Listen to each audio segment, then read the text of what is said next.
할렐루야. 오늘도 새벽 묵상으로 함께 하시는 모든 성도님들을 예수님의 이름으로 축복합니다.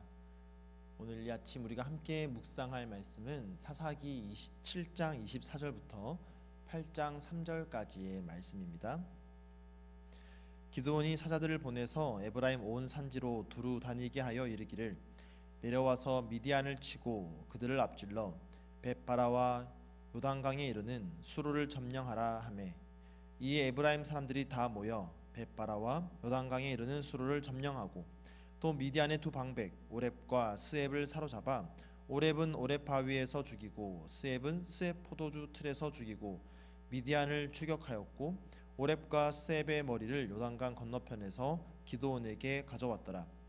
에브라임 사람들이 기드온에게 이르되, 내가 미디안과 싸우러 갈 때에 우리를 부르지 아니하였으니 우리를 이같이 대접함은 어찌 됨이냐 하고 그와 크게 다투는지라.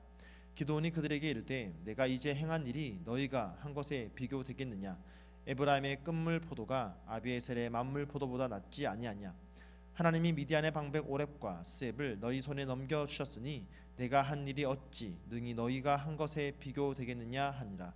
기드온이 이 말을 하매 그때에 그들의 노여움이 풀리니라. 아멘. 말씀을 위해서 함께 기도하겠습니다. 사랑의 주님, 참으로 감사합니다.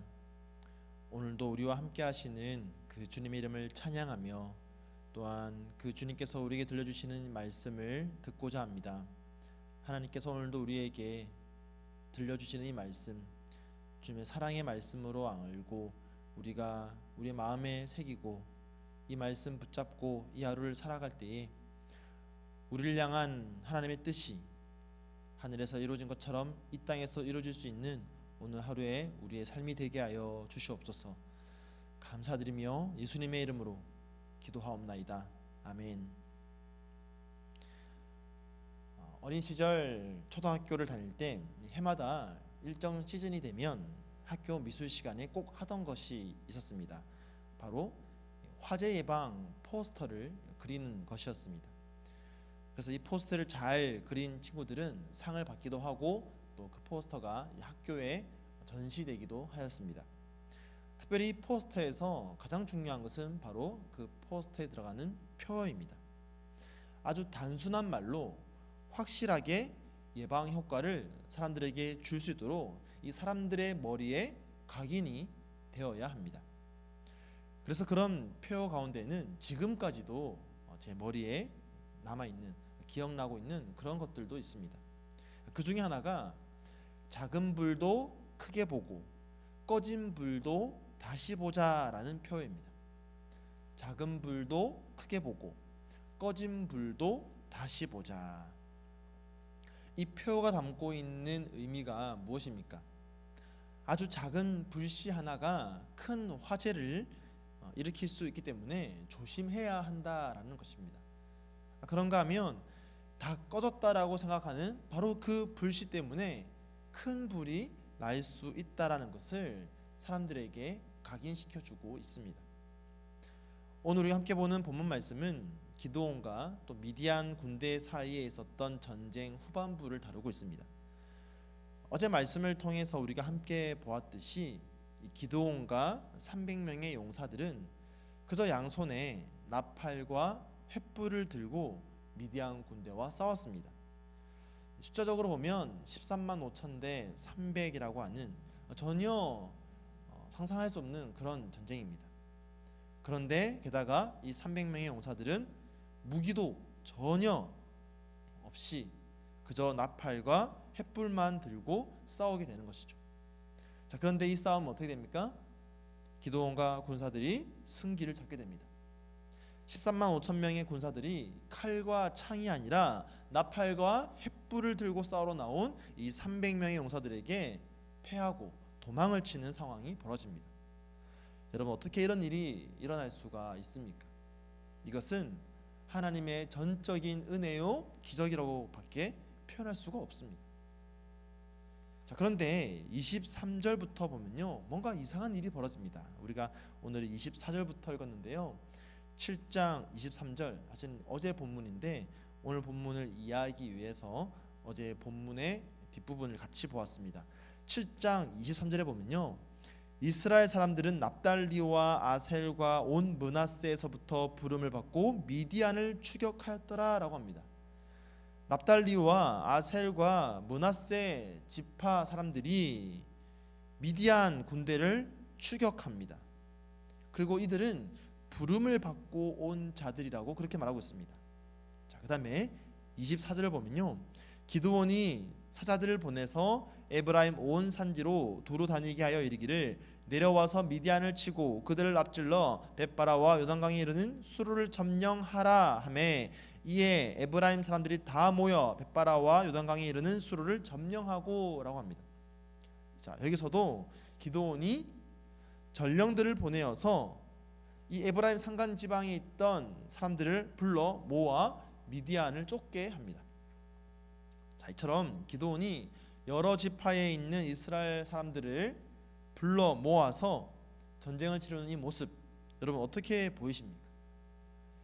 300명으로는 도저히 이 13만 5천 명의 군사를 뒤쫓아가서 전멸시키는 것이 부족하니까 이 전쟁을 끝내기 위해서는 그들이 도망가고 있는 지금 그 지형, 그 주변에 있는 지파의 사람들을 불러 모으는 것, 자연스러운 과정이라고 생각할 수도 있습니다.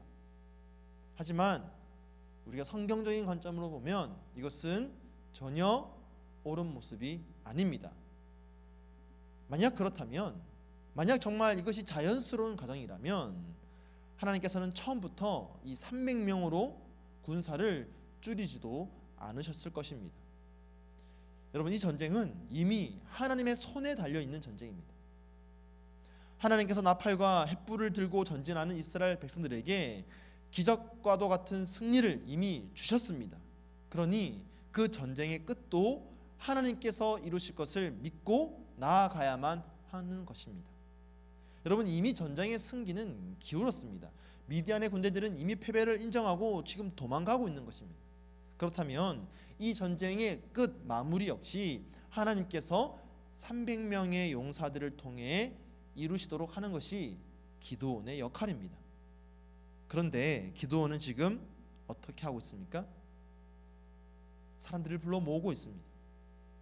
기드온은 하나님의 놀라운 은혜와 기적을 체험했음에도 불구하고 바로 그 직후에 다시 인간적인 수단과 방법을 사용하고 있는 것입니다. 기드온의 이와 같은 결정과 행동은 하나님 보시기에 옳은 모습이 아닙니다. 그래서 우리가 어떻게 할 수 있느냐? 이제 23절 이후로 해서 이어지는 이야기 속에는 하나님의 모습을 찾아볼 수가 없습니다. 그저 기드온의 모습만 나타나는 것을 우리가 보게 됩니다. 그리고 이 일로 인해 어떻게 됩니까? 뒤늦게 전쟁의 부름을 받은 에브라임 사람들은 기드온에게 불만을 표출합니다. 여러분, 이것은 에브라임 사람들이 정말 이 전쟁에 애정이 깊고 싸움을 감당할 능력이 있어서 이렇게 표출하는 것이 아닙니다. 만약 그들이 정말 싸움에 승리할 수 있는 능력이 있고 그럼에도 불구하고 기드온이 그들을 부르지 않았다면 아마 진작에 미디안이 이스라엘 백성들을 핍박할 때 이 에브라임 사람들은 전쟁을 벌였을 것입니다. 에브라임 사람들은 그저 이 전쟁으로 인해서 기드온이 영웅으로 떠오르는 것이 못마땅할 뿐입니다. 이로 인해 그동안 자신들이 누려왔던 특권을 누리지 못할까 봐 걱정하는 것입니다. 자, 그래서 기드온은 어떻게 합니까? 이 에브라임 사람들을 막 띄워줍니다. 자, 8장 2절부터 보면요, 기드온이 그들에게 이르되 내가 이제 행한 일이 너희가 한 것에 비교되겠느냐? 에브라임의 끝물 포도가 아비에셀의 만물 포도보다 낫지 아니하냐? 하나님이 미디안의 방백 오렙과 스텝을 너희의 손에 넘겨주었으니 내가 한 일이 어찌 능히 너희가 한 것에 비교되겠느냐? 자, 지금 어떻게 하고 있습니까? 기드온이 자신은 계속 낮추고 에브라임 사람들을 높이고 있습니다. 자, 이 말을 듣고 나서 3절 하반절에 보니까 기드온이 이 말을 하매 그때 그들의 노여움이 풀리니라 라고 합니다. 결국 에브라임 사람들이 원하는 것은 바로 이겁니다. 이 전쟁에서 자신들의 공로를 인정받고 이 전쟁에서의 몫을 챙기려고 하는 것이죠. 근데 여러분, 이 전쟁에서 몫을 챙길 사람이 있습니까? 아무도 없습니다. 이 전쟁은 처음부터 끝까지 하나님께서 행하신 전쟁입니다. 그러므로 이 전쟁에서 그 어떤 누구도 자신의 공로를 드러낼 수가 없습니다. 그런데 지금 에브라임은 그것을 원했고 기도는 그것을 들어주고 있습니다. 여러분, 이 모든 잘못된 상황들이 이 기드온의 잘못된 결정에서 비롯된 것입니다. 그렇다면 왜 기드온은 이런 결정을 한 것입니까? 왜냐하면 기드온의 마음속에 여전히 남아있는 불안함이라는 불신이라는 불씨 때문입니다. 기드온은 이미 전쟁의 승기가 기운 상황에서도 불안했습니다. 하나님께서 그에게 전쟁에 대한 확신을 주셔서 전쟁을 시작했지만, 그래서 이미 전쟁의 승리가 그의 눈앞에 있지만 기드온의 그 지배적인 마음인 불안함은 사라지지 않았던 것이죠. 하나님께서 이미 확신을 주셔서 전쟁을 시작했지만, 그래서 그 불안이 사라진 것처럼 보였지만 여전히 그 불씨가 남아 있었던 것입니다. 그래서 그 불안이라고 하는 불씨가 커진 것이죠. 불신이라는 불씨가 다시 살아난 것입니다. 기드온은 늘 스스로 자신 안에 있는 그 불안함을 해결하기 위해서 하나님은 찾아오셔서 그에게 여호와 샬롬으로 찾아오셨고, 또 그에게 확신을 주셨지만 여전히 그 안에 있는 그 불씨를 다시 살리고야 말았습니다. 어떻게 그 불씨가 살아났습니까? 이미 승기를 잡았다라는 그 상황이 주는 교만함 때문입니다. 여러분, 우리는 흔히 우리 안에 교만함이 생기면 그 교만함이 과한 자신감으로 나타난다고 생각하지만 꼭 그런 것만은 아닙니다. 우리 안에 교만함이 찾아왔을 때 그 교만함이 내 안에 꺼진 줄로만 알았던 불안함과 불신을 살아나게 만들기도 하는 것입니다. 지금 기드온이 그런 경우입니다. 사랑하는 성도 여러분, 저와 여러분도 마찬가지입니다. 우리는 모두 죄인입니다. 우리는 우리의 죄를 위해 땅에 오시고 우리를 위해 죽으신 예수 그리스도의 그 십자가를 날마다 되새기며 십자가의 은혜로만 살아가야 됩니다. 하나님께서 우리를 자녀 삼으시고 의인이라 칭하시고 이 땅 가운데 영적인 승리를 이미 허락해 주셨습니다. 그래서 우리는 이미 그 승리를 누리며 살고 있습니다. 그런데 아직 그 승리는 완성되지 않았습니다. 우리가 성취해 나가야 할 싸움입니다. 그런데 이미 그 승리에 도취되어서 우리 안에 교만함이 생길 때 어떻게 되느냐? 그 교만은 우리 안에 있는 우리의 죄로 인한 불안함, 하나님을 향한 불신이라는 그 불씨를 키우게 되는 것입니다. 그리고 이것은 어느 순간 큰 불이 되어서 우리를 삼키게 됩니다. 사랑하는 성도 여러분, 오늘 저와 여러분도 우리의 삶 가운데에 작은 불도 크게 보고 꺼진 불도 다시 볼 수 있어야 할 줄로 믿습니다. 어떻게 그렇게 보셨습니까? 십자가라는 은혜의 안경을 통해서 바라봐야 됩니다. 그 은혜의 안경, 그 십자가의 돋보기로 볼 때에 우린 여전히 죄인임을 깨달을 수 있고, 우린 여전히 예수 그리스도만을 붙잡아야 함을 알 수 있고, 그렇게 그 십자가 예수님이 이루어 주시는 삶으로 우리는 온전히 그분께 우리의 삶을 맡겨 드릴 수가 있는 것입니다.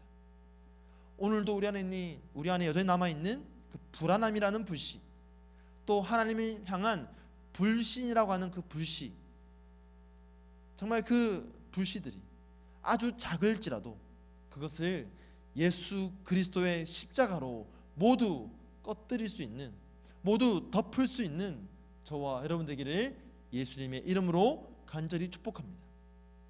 그 십자가로 우리를 겸손하게, 또한 주님만을 의지하게, 또한 신뢰하게 함으로써 그렇게 우리에게 이미 그 십자가를 통해 안겨주신 승리를 믿음으로 성취해 나갈 수 있는, 예수 그리스도의 이름으로 성취해 나갈 수 있는 저와 여러분의 삶이 될 수 있기를 예수 그리스도의 이름으로 간절히 축원드립니다. 아멘. 오늘 말씀을 기억하면서 함께 기도하겠습니다. 오늘 하루의 삶을 시작하면서 오늘 직장을 나가는 그 길에, 또 하루의 일과를 시작하는 바로 이 순간 우리가 예수 그리스도 그 십자가만을 바라보면서 우리 안에 남아있는 그 작은 불안이라는 불씨, 주님을 신뢰하지 못하는 그 불신이라는 불씨를 다 꺼뜨리고 온전히 예수 그리스도로 오늘 하루를 살아가게 해달라고 함께 기도하시고요. 우리 성도님들을 위해서 함께 기도할 때에 오늘도 열방 가운데에 주님의 복음 들고 살아가시는, 또한 사역하시는 우리 성도님들 한 분 한 분 예수 그리스도 그 십자가만을 붙들고 하나님이 이미 맡겨주신 그 영혼들을 살릴 수 있는 우리 모든 성도님들의 오늘 하루 되게 해달라고 이 시간 마음을 모아서 함께 기도하도록 하겠습니다. 함께 기도하겠습니다.